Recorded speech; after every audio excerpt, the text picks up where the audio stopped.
There it is. Here it is. Here's the A video. lot of young people, maybe first-time voters, were completely activated in a major way during Black Lives Matter.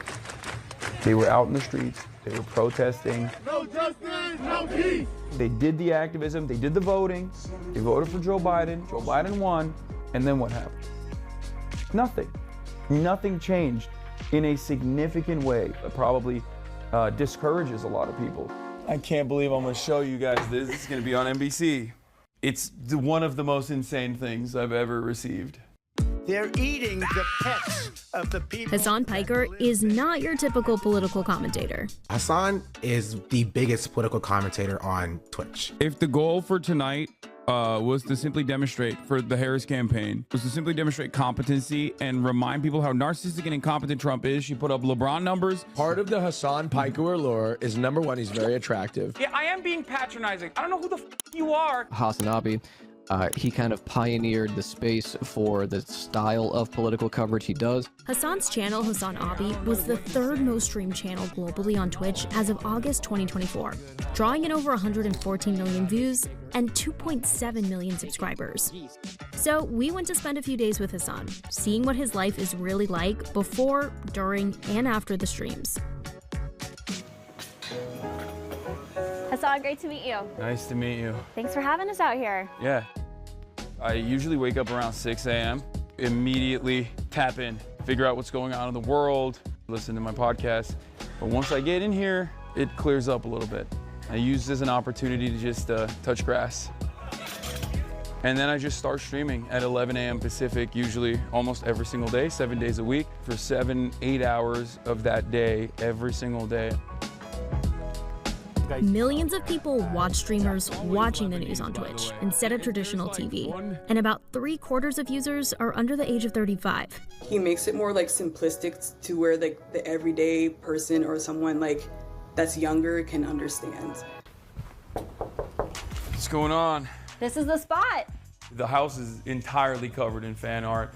My background on my stream room is also all stuff that people have sent in the P.O. box. I think it's very busy. And people are very annoyed with it. It looks, from afar, it looks like I'm a Funko Pop collector, which I hate. There's not a lot of stuff back here that makes me laugh, but there's a lot of stuff that's like very sentimental. Twitch's audience is largely young men, a demographic that nationally is trending more conservative. What's going on? As streamers like Aiden Ross, who interviewed Donald Trump in August on Kick, appeal to this group. And do you know what the hits are yet? Do you know?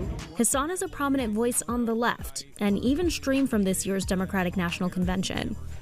The way that people depict the left online in these spaces was cartoonish, hysterical, woke scold, like social justice warrior. And I felt like there was no one really representing just like a normal dude who just doesn't want to be an asshole to like random marginalized people, you know what I mean? Okay. How would you describe this election year so far? I think the Kamala Harris swap out was huge. It really, really reinvigorated people's attention and interest in politics. Like the Democratic Party responded to public pressure, which is something that they normally don't do. It made people get interested in politics again. Go play. I really like Waltz. I think he's a unique, old school type of politician that you only see in like movies and stuff that like actually cares about people. I hope that the Harris-Waltz ticket continues being responsive to public pressure on key issues and does not do the classic Democratic Party move and shy away from being called a radical. By the way, this was, of course, right after the fucking Tim Walz swap out. This was right. But no, but listen to what I'm saying. And I don't know if they kept all of it, but I am like talking about the future. I'm telling you exactly what I think.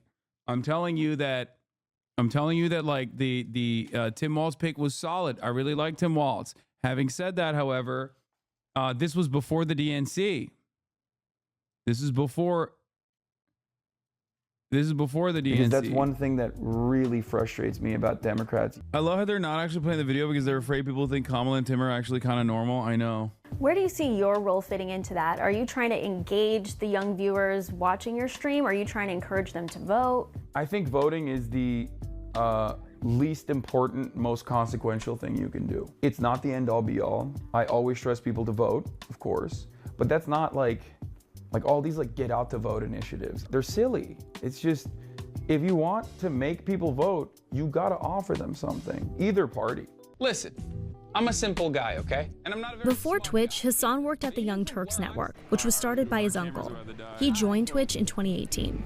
I like to educate people and I like to entertain people, but entertaining is my first priority, I would say. He apparently is a socialist Twitch streamer.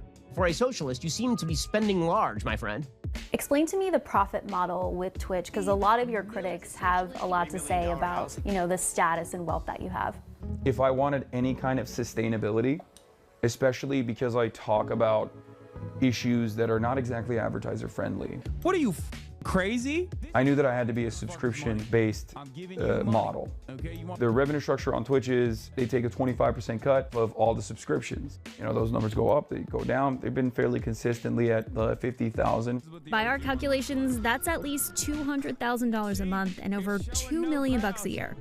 This is the home that got me canceled for buying for myself and my family. Why do you think that is? I try to use the house or all these like different controversies as a teachable moment. This is not a poverty cult at all. I pay my taxes. I advocate to pay higher taxes. I want every single person to be able to have a home that they own, that they can live in with their family. I'm gonna get started, yeah, if you guys don't mind. Yeah, sounds good. I'm Hasan Piker. This is the HasanAbi broadcast coming to you live from sunny California, Los Angeles. There is a literal camera crew in here in this room right now with me. I love Ilhan Omar, as you guys know. She's my uncompromising queen. You're right on the money, Megaphonics, especially amongst the Republicans who wanted to use it as a weapon. At the top of the hour, there's a 3-minute break. Felix is going to be here soon, I think. He just texted me. Before the Trump interview, I was like, bro, Aiden, like, I don't think you understand. You think like Twitter is bad? Like, you think cancel culture is bad? Like, mainstream media is going to be up your ass. That'll be all for today, folks. All right. We're out. Okay, so 8 hours later, how are you feeling? A little tired. This is what I like to call the dead zone. Like immediately after I'm done streaming, I just kind of feel lifeless almost. It's like trying to communicate with an arena full of people. You know, 40,000 people at once, they're trying to get my attention. And I'm trying to like, you know, read as much of that as possible. And I think it just breaks my brain a little bit. You said the media does a terrible job at showcasing the truth. Can you tell me more about that? I would not be able to operate without mainstream media. The if it bleeds, it leads mentality that a lot of like local news and a lot of, you know, mainstream media has. This causes them to lean in on a lot of panics, a lot of hysterias, oftentimes created by right-wingers deliberately to motivate people to vote a certain way or to feel a certain way. That's such a disingenuous way to interpret polls. What would happen if Twitch just went away?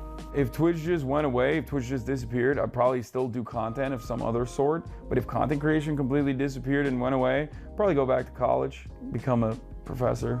I'd probably pivot to mainstream media finally. I would never do it otherwise though, because I love my editorial control and independence. Just first word or first few words that come to mind. JD Vance. I immediately want to say couch. Trump. Lost his aura. Elon Musk. Oh, gross. Deadbeat dad, thin-skinned billionaire, but also one of the greatest socialist advocates of our time, showing the world that meritocracy is a complete falsehood. Can't wait for all the brain dead React gay people for your own content. Yeah. There you go. That is it. Dude, I talked about this after the interview, but like she could not believe it. After the 8 hours, she was like, I'm tired just by watching you. Like, I don't understand how you do this every fucking day. $2 million a year. Like right now, like, Where? Oh, right here. I mean, you can A little see. tired? I've actually never seen myself right after a stream. This was right after a stream. I've actually never seen myself right after a stream. Like, God damn, dude, I'm fucking dead. I'm freaking dead, dog.